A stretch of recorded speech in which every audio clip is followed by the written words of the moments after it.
20 जनवरी 2025 की फटाफट खबरों में आप सबका बहुत बहुत स्वागत है। महिला, किसान, बेरोजगार और व्यापारियों से संबंधित बड़ी खबरों के लिए हमारे चैनल सब्सक्राइब कीजिए। रोजाना आपकी जिंदगी से जुड़ी महत्वपूर्ण खबरें हम आपको लेकर आते हैं, तो रोज आप हमारे साथ जुड़िएगा। आपके काम की चीजें हैं। देखिए, कभी कभी क्या होता है कि राजनीतिक, सामाजिक, सरोकार की जितनी भी न्यूज़ हैं, कभी कभी ऐसा लगता है हमारे काम की नहीं है, लेकिन उसमें कुछ ना कुछ आपकी ज़िंदगी से जुड़ी हुई चीज़ें होती हैं। जैसे कि आज मैं कुछ बताने वाला हूं आपको, वीडियो देखिएगा। मेरा काम केवल खबरें देना नहीं है, मेरा काम आपको ये बताना है कि आपके आसपास, आपके समाज में ऐसा क्या चल रहा है जो आपकी ज़िंदगी में आप पे इफेक्ट डालेगा, आप पर प्रभाव डालेगा। जैसे कि सबसे पहली खबर आ रही है, भारतीय सेना की खबर आ रही है। वापस से मामा ने कहा कि ग्रामीण योजना कर्नाटक को 4 लाख। मामा ने पता क्या किया है, राजस्थान, मध्य प्रदेश, फिर उड़ीसा, अब कर्नाटक, हर राज्यों में कहीं 4 लाख, कहीं 3 लाख, कहीं 2 लाख मकानों की सौगात दी है। मध्य प्रदेश में 3 लाख मकानों की सौगात देने के बाद अब कर्नाटक में उन्होंने कहा है कि 4.5 लाख से अधिक आवास स्वीकृत किए गए हैं। केंद्र सरकार की योजनाओं को हर राज्य में फैलाने का काम हालांकि केंद्र सरकार का होना चाहिए। ये काम पहले नहीं होते थे, लेकिन आजकल हर राज्यों में केंद्र सरकार की योजनाओं तक पहुंचाने का, उनको घर मुहैया कराने का, खेती, जमीन, पट्टे देने का काम अब मामा कर रहे हैं। ये पहला आपको कैसी लगी कमेंट बॉक्स में लिखिएगा। इस वीडियो के बाद देखेंगे अगली बड़ी। मैं देर रात को आया बेंगलोर, और मैंने खुद खबर भेजी कि मुझे कृषि मंत्री से मिलना है। इस बात से मतलब नहीं था कि कौन की सरकार है, सरकार इसकी हो, सरकार उसकी हो, जब हो तो किसानों के लिए काम करे, जनता के लिए काम करे, गरीबों के लिए काम करे। और agriculture minister, rural development minister, revenue minister, तीनों के साथ आज मैंने बेंगलोर में मीटिंग की। और आज ही हमने तय किया, प्रधानमंत्री जी ने तय किया कि हिंदुस्तान में कोई गरीब कच्चे घर में नहीं बन रहेगा, सबको पक्का मकान देंगे। इसी साल तीसरी बार मोदी जी के प्रधानमंत्री बनने के बाद 7,02,000 मकान कर्नाटक के गरीब भाई और बहनों के लिए अलॉट किए हैं। आज ही मैं 4.5 लाख का लेटर दे के आया हूं हमारे मंत्री जी को, आरडी मिनिस्टर साहब को, कि बनाइए आप। और मैं यहां भी कहना चाहता हूं मधु जी को, चिंता मत करिए, मैं हूं, आप हो, हम जनता की सेवा के लिए है। कर्नाटक की बेहतरी के लिए जो होगा करने में कोई कसर मोदी जी के नेतृत्व में हम नहीं छोड़ेंगे। जब चुनाव फुनाव होगा तब राजनीति देखेंगे, अभी तो जनता की सेवा करनी है। विकसित भारत बनाना है, विकसित भारत के लिए विकसित कर्नाटक का निर्माण करना है। और इसलिए मनरेगा में भी 5,000 करोड़ से ज्यादा की राशि हमने कर्नाटक की जनता के लिए दी है राज्य सरकार को। वाटर सेट के लिए आज ही मैंने 97 करोड़ एक्स्ट्रा रिलीज किए ताकि कर्नाटक में काम बेहतर हो सके। मैं एक एक योजना का जिक्र नहीं करूंगा, क्योंकि हमें तो देश बनाना है, जनता की जिंदगी बनाना है। सरकार काहे के लिए बनाते हैं? अपना घर बनाने के लिए नहीं बनाते, जनता की जिंदगी की बेहतरी के लिए बनाते हैं। और जनता की जिंदगी बेहतर हो जाए तो अपनी जिंदगी सार्थक हो जाए, सफल हो जाए। अगली खबर है, भाजपा के मंत्रियों को शादी के 20-20 साल बाद तक भी दहेज मिलता रहता है। मतलब ये हमारे जीतू पटवारी, अभी क्या हो रहा है कि मध्य प्रदेश में कई सारे ऐसे काम हो रहे हैं जो सरकार को टारगेट करके किए जा रहे हैं। उनमें से इन्होंने कहा कि भाजपा के मंत्रियों की शादी के 20 साल बाद भी पैसे मिलते रहते हैं, यानी दहेज मिलता रहता है। पता नहीं क्या है, दहेज कैसे मिलता है, दहेज के क्या पीछे रीज़न था, ये आप इनकी बातों से मतलब आप खुद प्रेडिक्ट कीजिए। और हाँ, मैं आपसे भी कहना चाहूँगा कि क्या ये बात सही है, कमेंट बॉक्स में लिखें आप। और ये वीडियो आप कहाँ से देख रहे हैं वो भी कमेंट बॉक्स में लिखें, ताकि हम आपके सबके नाम जान सकें कि कौन व्यक्ति रोज़ हमारे वीडियो को कहाँ से देखता है। चैनल सब्सक्राइब जरूर कीजिएगा। देखते हैं एक वीडियो, इसके बाद देखेंगे अगली बड़ी खबर। आज जेल में अपराधी जाता है इसलिए कि सजा मिले, जेल में अपराधी जाता है कि सुधरे, जेल के कर्मचारियों को बाहर से कोई वास्ता नहीं होता है, वहां भी करप्शन, भ्रष्टाचार अद्भुत। पूछा क्या करते हो भ्रष्टाचार करके, तो नीचे से ऊपर तक जेल मंत्री को हिसाब देना पड़ता है और कमीशन देना पड़ता है, इसलिए वहां नशा बिकता है। ऐसी एक जेल नहीं है मध्य प्रदेश की जिसमें नशा नहीं बिकता हो। ऐसी एक जेल नहीं है जहां पर ठेकों से लेके खाने तक में कमीशन नहीं लिया जाता हो। आखिर हर विभाग की एक डायरी है, राजस्व विभाग की एक डायरी। एक मंत्री अभी उमंग सिंगार जी ने भी 3 दिन पहले उनके खिलाफ बयान दिया था।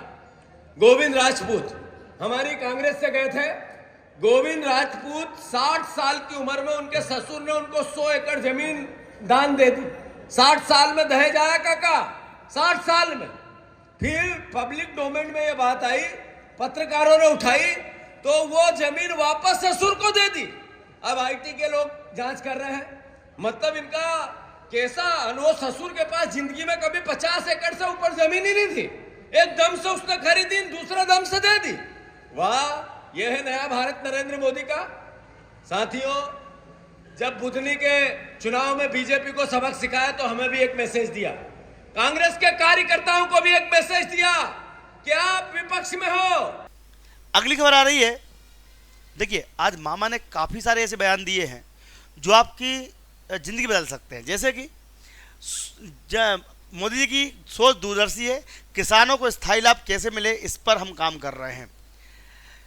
किसानों से याद मुझे आया, ये वीडियो में जो इसलिए लेना पड़ा, ये खबर इसलिए लेनी पड़ी क्योंकि किसान ही भारत का सबसे उज्जवल भविष्य है। देखिए, कुछ भी हो जाए, बड़े बड़े इंडस्ट्री खड़ी हो जाएं, बड़े बड़े बिल्डिंगें बन जाएं, लेकिन बिना खाना खाए कुछ होगा क्या? बताओ, आप खुद बताओ, बिना खाना खाए कुछ होगा क्या?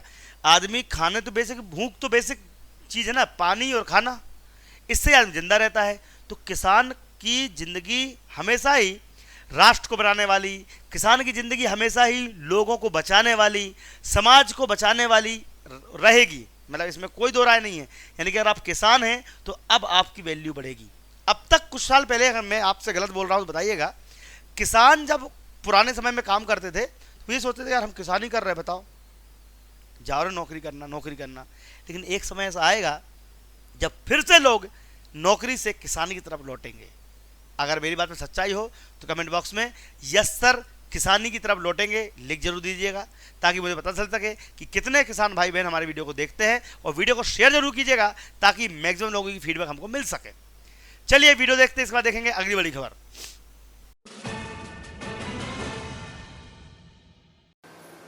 किसान मित्रों, एक या अनेकों परियोजनाओं पर काम कर रहे हैं। प्रधानमंत्री दूरदृष्टि वाले हैं, उनके बस तत्काल नाम की बात नहीं सोचते। लॉन्ग टर्म प्लानिंग, जिसमें स्थायी लाभ किसानों को मिले, उस दिशा में काम कर रहे हैं। और एफपीओ में बहुत महत्वपूर्ण भूमिका का निर्वाह करेंगे। मैं आज तो समय कम है, लेकिन राघवेंद्र जी एक बार इन एफपीओ के साथ समय देकर मैं बैठना चाहूंगा, इनका सम्मेलन करना चाहूंगा। कुछ आपने मांग पत्र दिया, मैं पूरा देख नहीं पाया, लेकिन उसको मैं गंभीरता से देखूंगा। और गंभीरता से देखने के बाद उनमें से कौन कौन सी चीजें इंप्लीमेंट की जा सकती है, उस पर मैं निश्चित तौर पर बात आपसे करूंगा। और कभी ठीक से समझ के आपके पास अगर कोई आइडियाज होंगे तो उन आइडियाज को भी आप मुझसे शेयर कीजिए। मिलके हम आगे बढ़ेंगे। हम आपको सहयोग करने के लिए हैं, आपको साथ देने के लिए कोई कसर उसमें नहीं छोड़ेंगे। हाँ, मुझे इस बात की खुशी है कि कर्नाटक में फार्मर्स एफपीओ बहुत अच्छा काम कर रहे हैं। बहुत अच्छी रिपोर्ट मुझे मिली, इसलिए मैं आपको बधाई देता हूँ, आपका अभिनंदन करता हूँ। आप इसी तरह से काम में लगे रहिए। सारा रिकॉर्ड राजस्व विभाग के पास मौजूद है। अब कोई भी व्यक्ति अपनी जमीन पर कब्जा नहीं कर पाएगा। आज कुंभ में आग लग गई, 50 टेंट जल के खाक हो गए। योगी आदित्यनाथ सीधे कुंभ के मैदान में पहुंचे और वहां पर जायजा लिया कि सब कुछ सही सलामत है कि नहीं है। तो सारा रिकॉर्ड राजस्व के पास मौजूद है। यानी कि अब कोई भी दबंग व्यक्ति किसी की जमीन पर कब्जा नहीं कर सकता, क्योंकि पहले गरीब किसानों को लूटने वाले बहुत मिला करते थे। तो ये योगी आदित्यनाथ ने एक बड़ा बयान दिया है, ये काफ़ी वायरल हो रहा है। इस वीडियो को समझिएगा, सुनिएगा। ये चेतावनी उन लोगों के लिए जो लोगों की जमीन पर कब्जा करते हैं।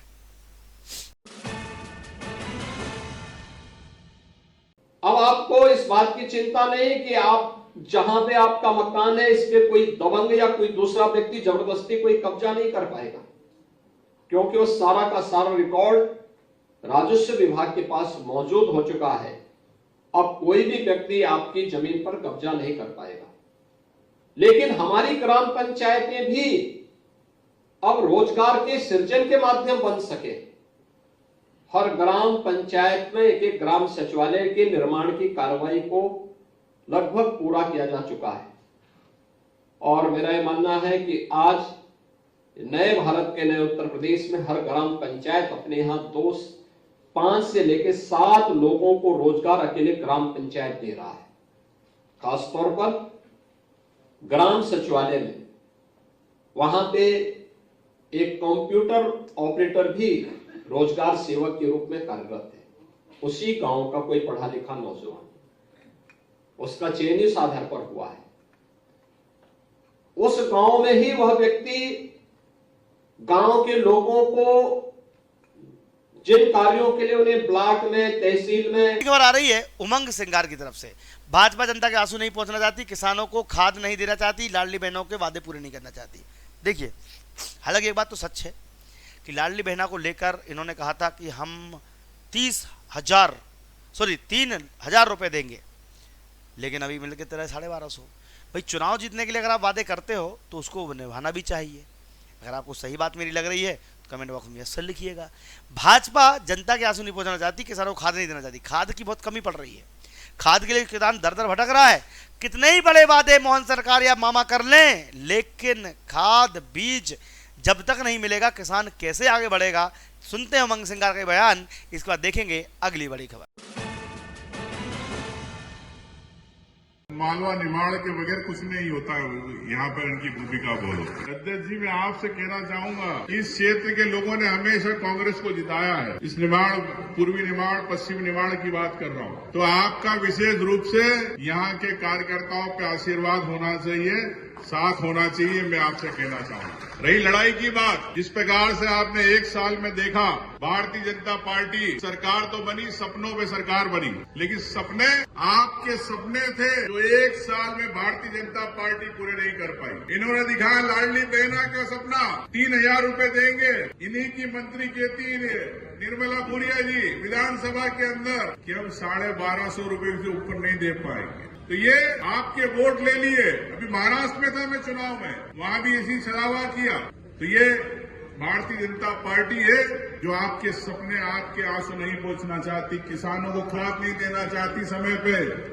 हमने कहा सरकार को, जब आपकी किसानों की बात चल रही थी विधानसभा में, कि किसान चक्कर नहीं लगाएगा सोसाइटी के, किसान को अगर खाद देना है तो उसके पंचायत में आके देना पड़ेगी, जब आप मानेंगे कि आप दे। ये लड़ाई लड़ रहे हैं हम सब विधायक, पूरी कांग्रेस पार्टी की, आपको खाद आपके पंचायत में मिले, ये हम चाहते हैं। साथियों, इन्होंने समर्थन मूल्य। अगली खबर है कि महिला सुपरवाइजर को लेकर, जी हाँ, महिला सुपरवाइजर के लिए अगर आप तैयारी कर रहे हैं, आप लेट हो चुके हैं, तो अभी फॉर्म भरने की डेट 23 तारीख है। तो महिलाएं और इसमें पुरुष भी भर सकते हैं, ध्यान रखना, पुरुष भी महिला पर्यवेक्षक का फॉर्म भर सकते हैं। मध्य प्रदेश में एक वैकेंसी आई है, इसके लिए हमने एक किताब निकाली है 5,000 MCQ की। ठीक है, 5,000 MCQ की बुक आपके घर पहुंच जाएगी 390 रुपये में। अगर आपके घर में कोई महिला तैयारी कर रही है या पुरुष तैयारी कर रहा है, महिला पर्यवेक्षक में आप सब कर सकते हैं, तो आप ये किताब मंगवा लीजिएगा। इसमें 5,000 प्रश्न है, जिसमें आपको सोल्यूशन भी दिया हुआ है।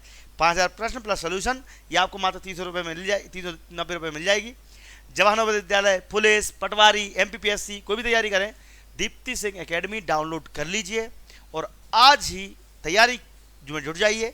अगर आप चाहते हैं भविष्य में आप सरकारी नौकरी करना, तो दीप्ति सिंह एकेडमी के माध्यम से आप कर सकते हैं। ये हमारी बेहतरीन टीम है, इसके साथ जुड़िएगा। जय हिंद, जय भारत। वीडियो को शेयर करें और मेरे न्यूज़ देखने का तरीका कैसा लगता है कमेंट बॉक्स में जरूर लिखें।